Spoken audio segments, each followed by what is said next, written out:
Welcome to Your Family's Health, the program that focuses on healthcare issues with unique and different modalities for taking charge of your health today.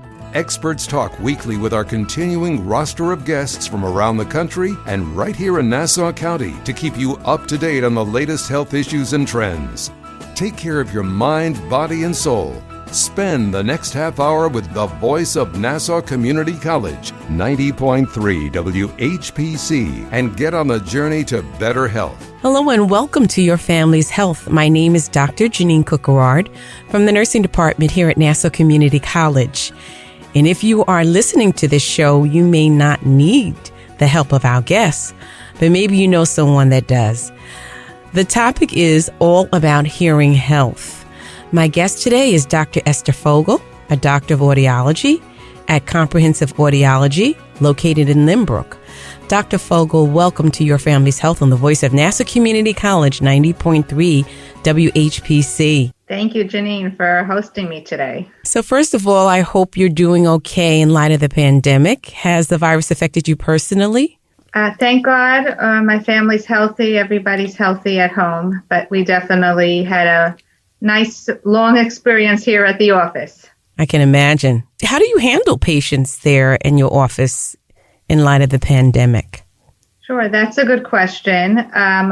So to preface that, I'm going to say that many of my patients have hearing loss, and they were particularly affected during this pandemic. Individuals with hearing loss do much better with face-to-face conversation, face-to-face social interactions. And it was very difficult for many people that they were not able to get together with family and friends. They may have had difficulty hearing over the phone, difficulty once people started going out and having to converse with people wearing masks, or people with hearing loss that rely a lot on lip reading. That became very difficult.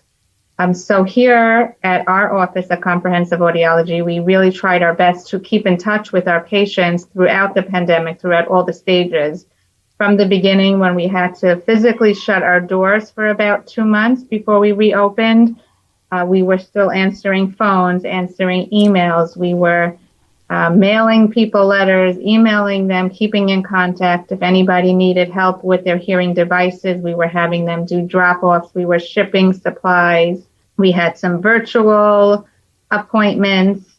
We tried our best to keep in touch with all of our patients, and they were very grateful for that. And then when we reopened, we, of course, kept to all the safety protocols recommended by the CDC in terms of keeping patients, one patient at a time in the office, having proper sanitary measures, everyone wearing masks and gloves and all that. And still till today, we keep up with those protocols. So what is a Doctor of Audiology? Describe your scope of practice. So an audiologist, we deal with any issues relating to hearing and or balance. We start with the diagnosis. So we diagnose, we evaluate any issues with hearing, with tinnitus, ringing in the ears, and balance. And then we provide any treatment plan for each person individually, any hearing devices that they may need if they do have hearing loss. We also have hearing prevention measures. So we focus a lot on hearing conservation and protecting one's hearing. So even for those individuals that don't have hearing loss, but they may be at risk for noise-induced hearing loss from noise exposure from their profession, if they're a musician, a dentist, they work in contracting, any industry that has loud noise, we provide any type of custom hearing protection, and we focus a lot on protecting your hearing as well. So tell me, what brought you to audiology? What is your background? So my background is actually first in the field of speech-language pathology. So I always knew I wanted to be in the medical profession, working with people. I started off doing speech-language pathology. That was my first degree. And through that, I was exposed to individuals with hearing loss at working as a speech-language pathologist. And I found that to be very interesting and rewarding to help people who cannot hear, to help them hear and communicate again. And that led me to to, I don't want to say switch fields, but to transition over more towards the audiology aspect of helping individuals with hearing loss to communicate and reconnect back to their world again. So what does your patient population look like? Is it more the older adult, or do you see patients across the lifespan? Sure. So we see patients of all ages in my practice across the lifespan, from infants, as young as infants, and through young adulthood, older adulthood, and I have patients over 100 years old. So we really see across the lifespan. Hearing loss is not only age-related, although some people, that's what people out there may think. Yes, it is more common as we age. However, there are a lot of young adults and children who have hearing loss for various reasons, whether from a medical issue, whether it's congenital, whether they've been exposed, as I mentioned before, to noise or any other condition. It can happen at any age. So whatever age you are out there, if you are experiencing any question about your hearing, any difficulty with your hearing, it's never too young to come in for an evaluation. So tell me, what causes hearing loss? I know sometimes I ride down the street and I hear loud music and I wonder, wow, that person is not going to be able to hear in the next couple of years because of that loud booming music is going to destroy probably their ability to hear. Does that cause hearing loss? And tell me some other things that might. Yes. So as we mentioned before, exposure to loud noises, it can be from music or any other loud noise equipment, is one possibility of a cause of hearing loss. And interestingly, that is one of the causes that can be prevented. So many of the other causes cannot be prevented. But if you have any exposure to loud noise recreationally or at work professionally, take those measures, take those steps to protect your hearing, because that is one thing that can be prevented. That being said, there are many other causes or risk factors for hearing loss. As I mentioned, some types of hearing loss can be congenital or genetic. A person can be born with a hearing loss for various reasons. They can develop hearing loss in childhood, also from genetic issues. There are some medical conditions that pose a risk for hearing loss. Hearing, like any other part of the body, relies on good health and good blood flow. So people with heart conditions or diabetes may be at risk for hearing loss. There are something called the sudden sensory neural hearing loss. Sometimes people can be exposed to any type of virus or anything like that can cause a sudden hearing loss. That's something now with COVID that we're just researching, how some people may have developed hearing loss and tinnitus from that virus, like other viruses.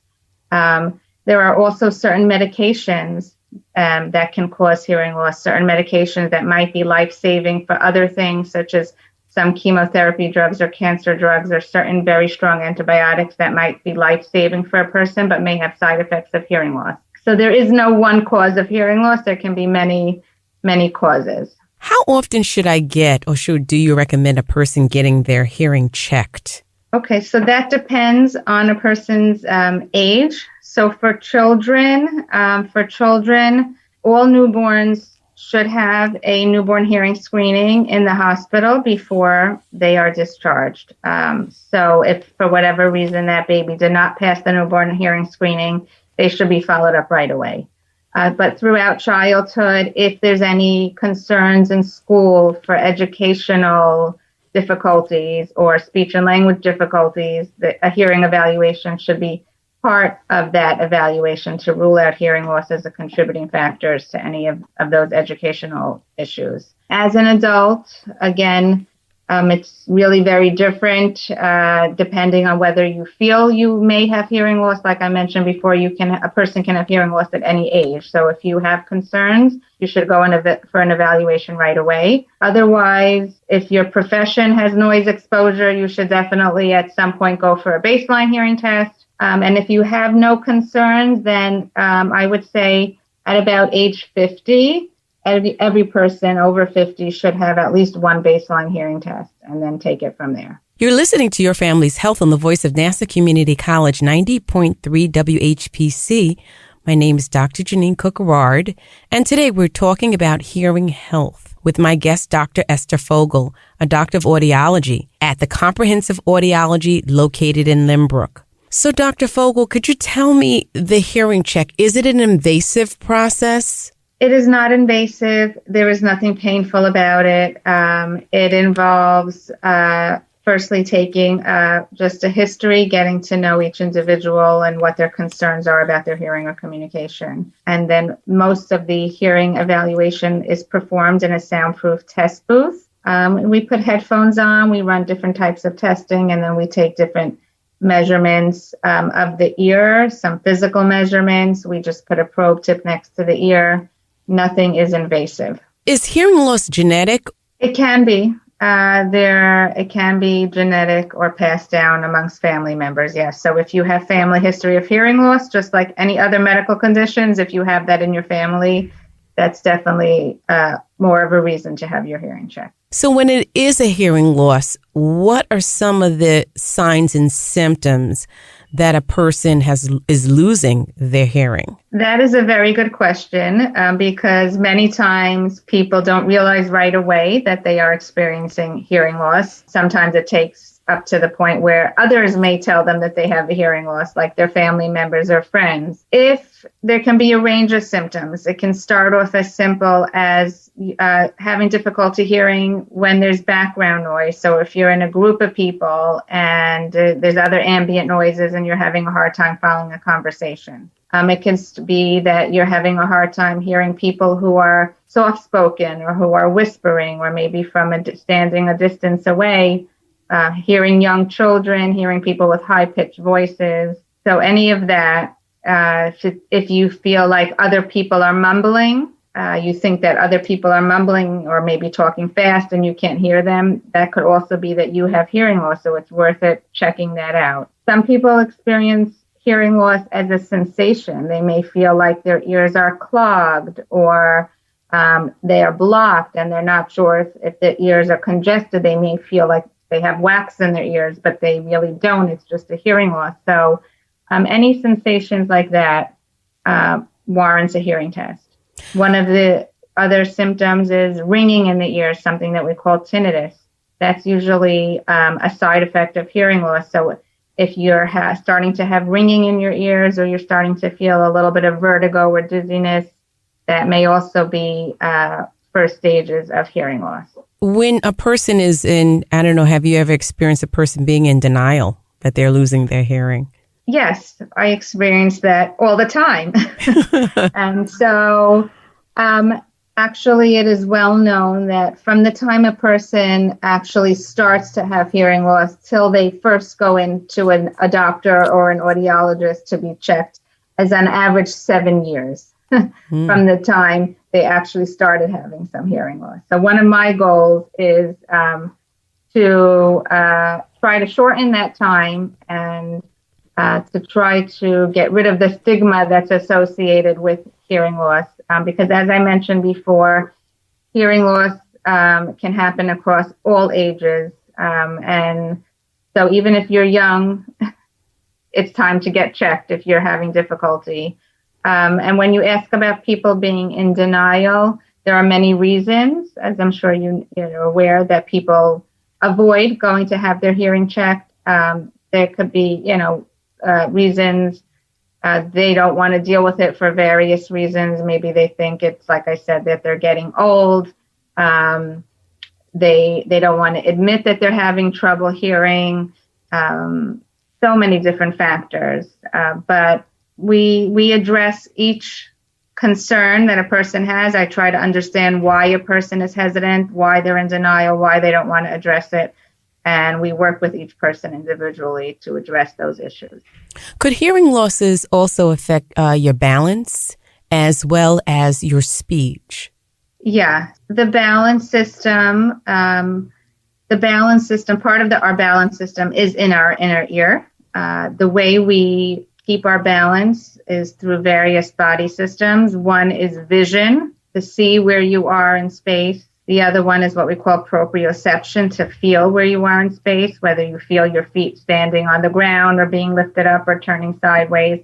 And the third body system is the inner ear. So the inner ear, in addition to the hearing organ, which is called the cochlea, there is also the balance organs called the semicircular canals.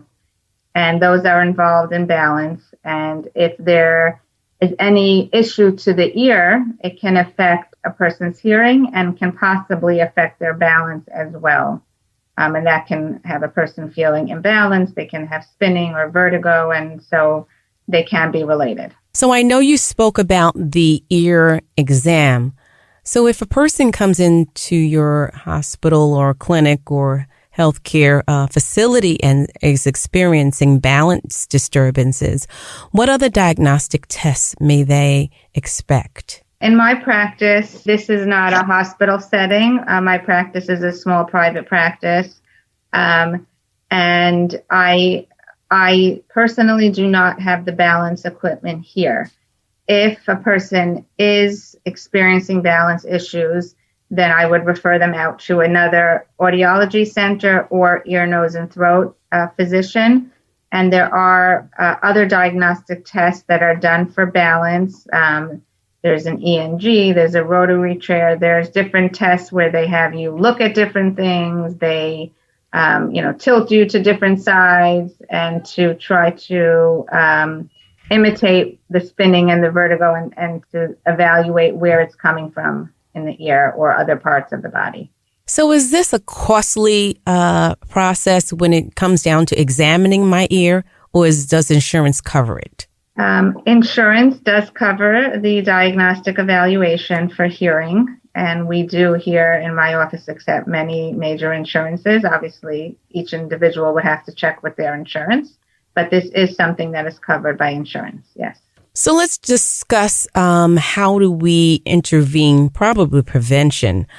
When I'm wearing a headset or ear pods or those things that I put in my ear over my ears to hear music, what is an appropriate volume that I should set in my device? There is a very specific limit in terms of volume, or what we call decibel level, and that is 85 decibels. Anything at 85 decibels and above can be dangerous to your ear, can cause permanent hearing loss. And it also is a matter of how long you listen to that sound. So how loud and how long. So a sound like 85 decibels, maybe after listening for a few hours, can cause hearing loss. Whereas if you jump up to 105 or 110 decibels, that can cause permanent damage instantaneously within 1 minute. Wow. Something like a gunshot or a firecracker, or if that's near your ear, that can be, above 110, 120 decibels. So you have to take into account the volume as well as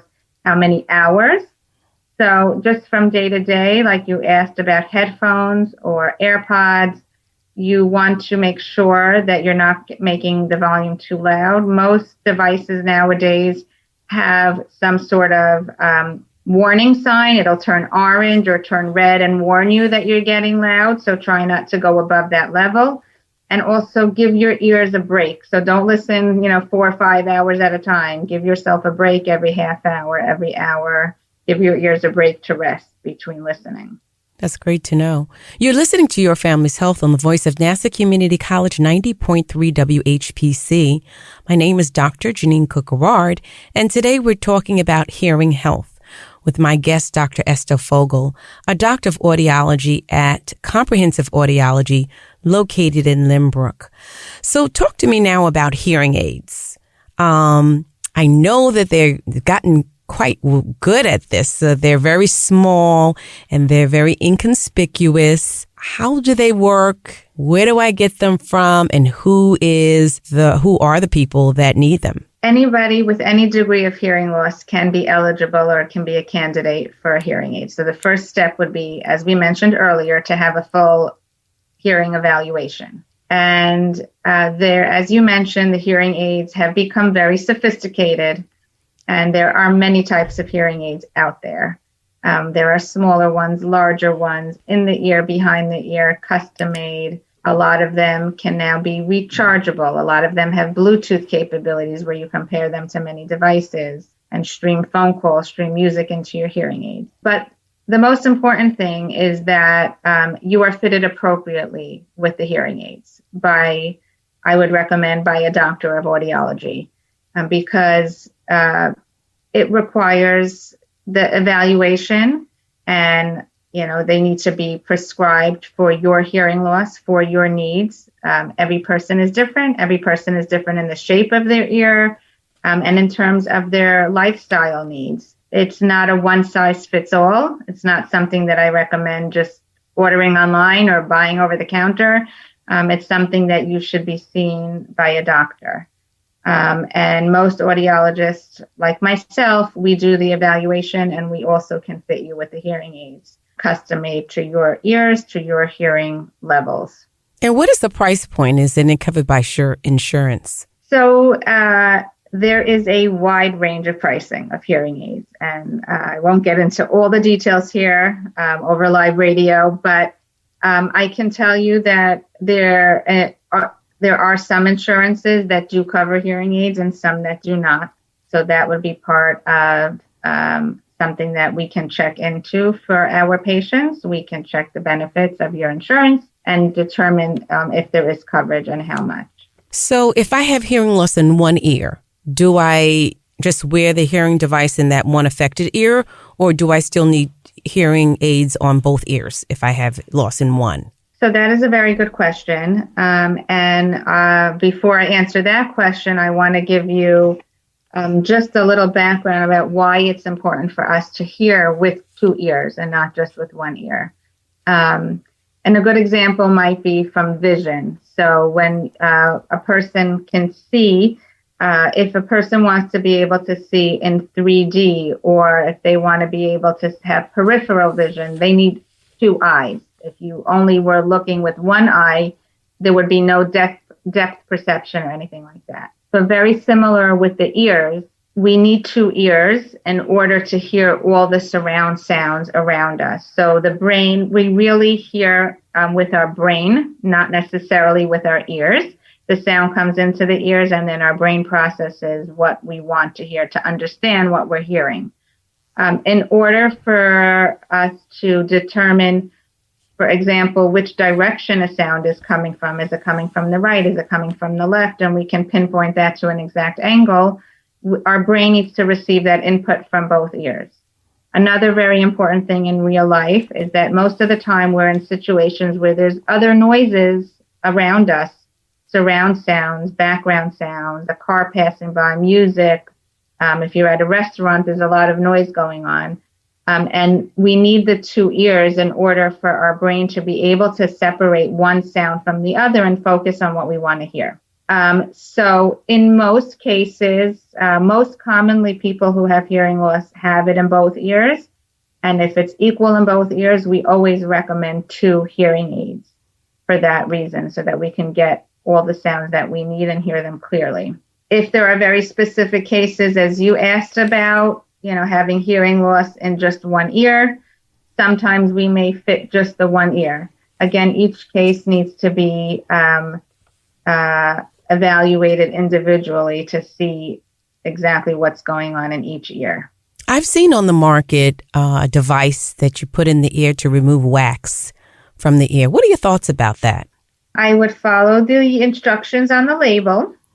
Make sure that it's something that is FDA approved before you try it at home. However, as in any case, I always recommend best is to see a doctor. There are some audiologists out there that can remove wax, or you can go to an ear, nose, and throat doctor, or many primary cares may do that. What are your thoughts about Q-tips in the ear to clean them? The ear is meant to have some wax. The wax is there for a reason. It protects the ear from bacteria and foreign objects. That being said, a lot of people don't like the feeling of having it in there, or there are some people who build up too much wax and it does have to be removed. The recommendation is really not to use the Q-tips because you can injure yourself if you go too deep. You can poke the ear canal, you can poke the eardrum. So I would say use a washcloth or anything that's not too small to put in nothing smaller than your pinky finger should go into your ears. So it's really, the whole notion is to clean the outer ear more than the inner. Correct. And if a person does build up wax deep, in the ear, that should be professionally cleaned out. So what's unique about your office? Talk about your practice. My office, as I mentioned earlier, is a small, privately owned practice. I'm the sole audiologist here with some staff members here in my front office. We pride ourselves on providing personalized care and attention to each of our patients. So when you come in here, we will know your name. We will know who you are.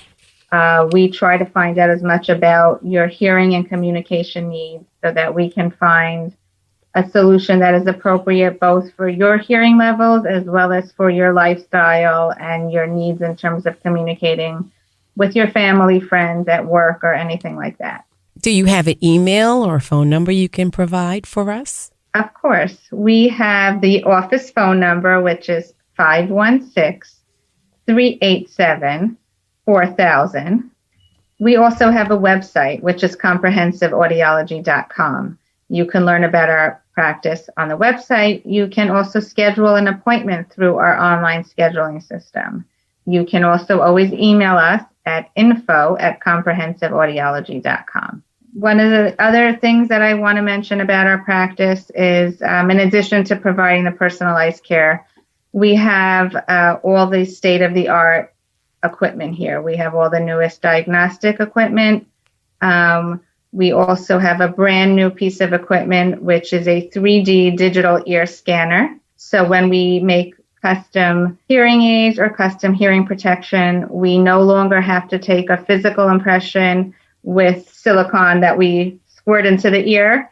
That is, right now we have a new piece of equipment. It's the company called the Otoscan. It's a 3D, like I mentioned, 3D digital scanner of the ear where we can get a 3D image of the ear and use that to order any types of hearing devices, hearing protection for our patients. Thank you for being here, Dr. Esther Fogel, a doctor of audiology at Comprehensive Audiology, located in Lynbrook.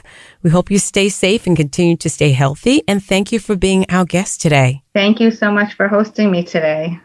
This is Dr. Jeanine Cook-Garard from the nursing department here at Nassau Community College, and we want to thank you for listening to this week's edition of Your Family's Health.